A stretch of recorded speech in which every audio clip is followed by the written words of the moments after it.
So I love watching a YouTuber called Curtis Connor. He's one of my favorite YouTubers of all time. Oh, hi. And if you didn't see, Curtis recently played Minecraft again. Well, it's pretty recent. He built a pretty interesting looking house. And as a professional architect in real life, I thought it could be really fun to look at his building and try and make it better. Oh god, it looks so bad. I thought today, why don't I try and improve his building, make it better, and prove to you guys that any building can look good. Yes, even if it looks like that. Oh my god. And give you some architectural tips along the way, as I'm a professional architect, or it's my job. But it looks bad. There's a horse. Wait, does that horse not have eyes? What the what? Why does this horse not have eyes? Oh my oh, oh my god. Oh, okay, thank god. What was that, bro? So here is Curtis's video. As you can see, a very beautiful man. So halfway through the video here, Curtis decides to build a beautiful little, look at him. He's so innocent. He doesn't know the horror that he's gonna cause. I need more wood.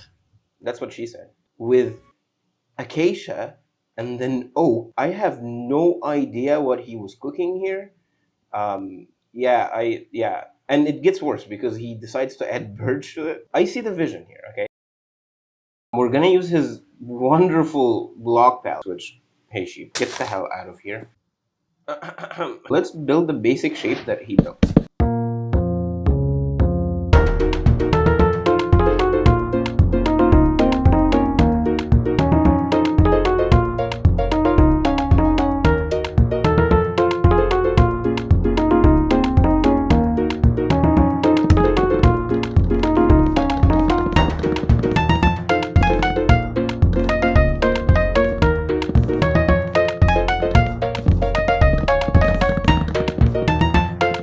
Oh god. It's definitely a bold choice of blocks, I'll give him that much. Now listen, this isn't the worst thing I've ever seen as a basic layout. I mean, he has a bedroom here. I believe he had like a secret room back here, but I couldn't really tell. It's definitely a choice. One thing that I immediately love about his work is you can see there's a clear hierarchy of forms. There's clear play when it comes to forms. There's two different forms here. There's this rectangle here and this rectangle here. And that's very good forms. And I believe we can actually expand on that. So my first idea is to just split up these into two separate buildings, which I think could be really cute. Look, there's a daisy. It's almost like a gradient. It's not really, like, at all. But, like, if you squinted, you could maybe call it a gradient. So first thing I'm going to do is I'm going to expand this hallway in the middle. And I'm going to keep his vision of having two separate masses. Now I understand he technically did this after, but like I'm just not dealing with that. I mean, it still looks bad, but at least we're starting somewhere, right? We have two basic forms, and that's the thing that you need to understand most about building. When you're building something in Minecraft or anywhere else, you want to look at the facade, the face of the building, and you want to make sure that it's balanced. You want to make sure that it looks good, and you want to make sure that it doesn't look like it's lopsided, which this technically is. As you can see, it's much more balanced. So another thing that I would recommend you to do in Minecraft or in general architecture, you want to give your buildings depth. You don't just want to have a flat wall. That's very, very boring. So one thing that I will actually do is I'll actually round this corner here, and I'll make sure that it looks that the building has different height levels to basically correspond to different things. So I'm thinking, for example, here we could have a tiny garden. As you can see, it looks a little more dynamic. This bit is still not balanced. I can definitely balance it though.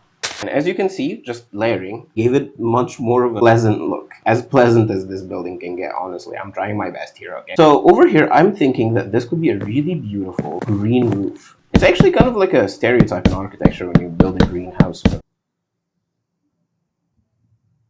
One thing that I think would really work here is if we also add this to the other side. As you can see, what we're trying to do right now, what we're trying to accomplish, is make sure that this is balanced. Balancing and ratios in architecture are mostly based on instinct as well as mathematical concepts, but most of the time you can take it by eye. And that's what I recommend you guys. Just keep building. You're gonna get better and better. Do you have any last words, mister? I kind of like this. It looks very interesting. I have never seen architecture like this, but it's definitely very modern in a way. The blockiness of it, I kind of like it. It's very avant-garde.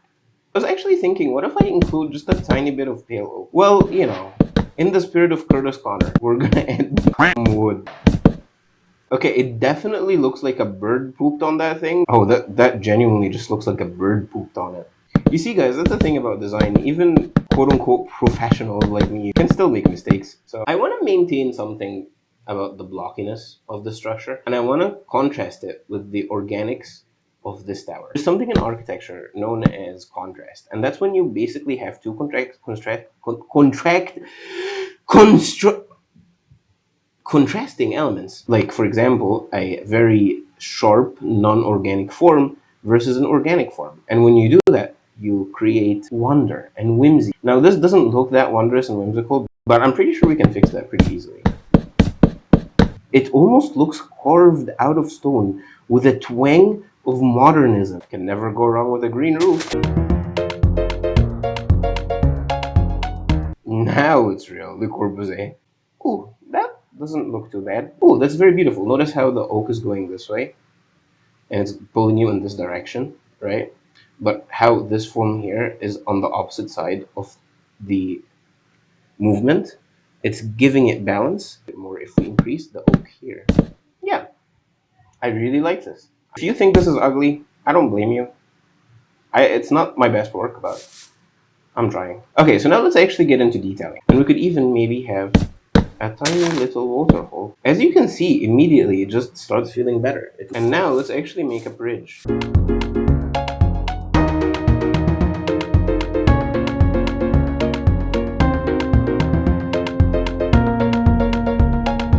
I think it leans too much into this directionality. So if I could somehow make the bridge go the opposite way, but I just might have a crazy idea. What if I go something like this instead? Like just make it spruce. That definitely works. Notice how this is going this way, this is going this way, and it's sort of balancing itself out.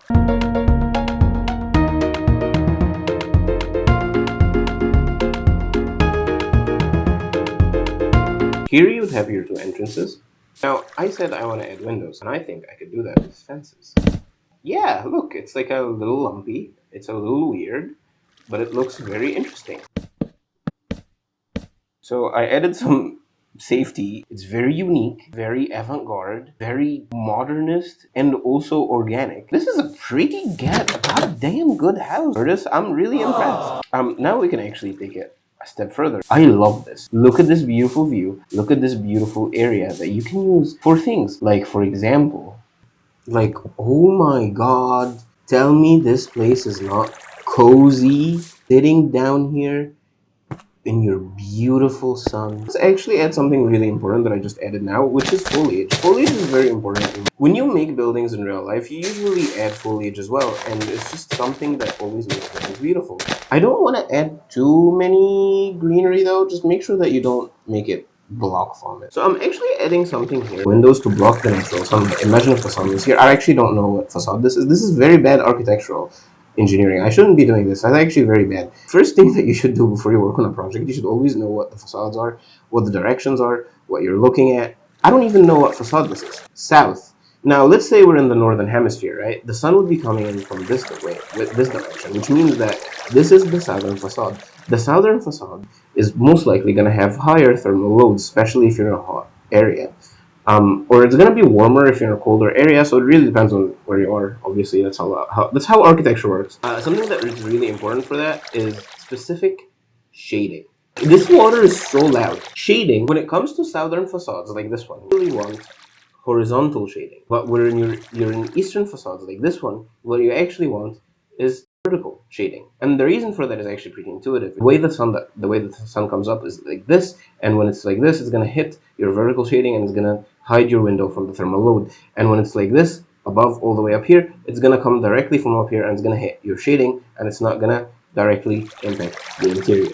Oh my god, I'm gonna kill someone. Now this I guess northern facade is really interesting. Not the best, but it looks okay. You can see it's very monotonous. I mean, it has a bit of direction, but it's very monotonous. And we want to fix that. The best way to do that is to add depth. And yeah, I'm pretty much happy with this build. Landscape. Now, landscaping is actually not that difficult, despite popular belief. The reason why landscaping is not that difficult is because you can just extend the building. Look at the lines that you have in the building and you just extend them. So, for example, here, as you can see, it's very connected. And this actually takes us to this part here, which is awesome. It becomes very easy when you have straight lines. So my first idea here, and just expand this out. Look, as you can see, the landscape extends. And we can actually make this more interesting if we get like mud bricks. We can actually make a gradient here between the stone and the mud, which I don't really have. That works. Yeah, I don't hate that.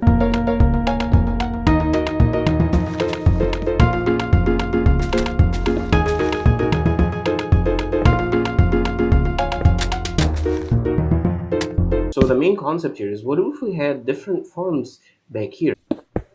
Here, I don't know why you would need beetroots, but to each their own. Kurtis is a freaky boy. And as you can see, it immediately looks so much better. You can actually use this in a survival situation as well. I want to say thank you to Kurtis for giving me the chance to make such a wonderful build more wonderful, and I love it. And his original build is unique, and as you can see, with just basic symbol improvements that compound over time, you can make it a really beautiful house. I mean, look at this. It's just so pretty, and I love it. And I've never seen a building like it. And that's why I personally think that people like Kurtis building quote-unquote bad builds in Minecraft is actually really good. Now, as you can see, this building is awesome. I'm really happy with it. I'm really happy with the way that it looks. I'm really happy with the way that it turned out. And I'm really happy that Kurtis did this wonderful idea of a build. I would never have thought that these blocks could work together so well and make such a beautiful and interesting looking house. And I think that Kurtis is a wonderful person who made something truly beautiful and truly unique. Oh my god, I just love it here. I wish I could live in this area and tend to my crops. And yeah, that's pretty much it, guys. Thank you so much for watching my first video. I hope you enjoyed me building and improving Kurtis's little home here. I hope this freak will enjoy what I've built in here, and I hope you enjoyed as well. Thank you so much for watching. If you enjoyed, please consider liking and subscribing, and I will see you, ladies and gentlemen, in my next video.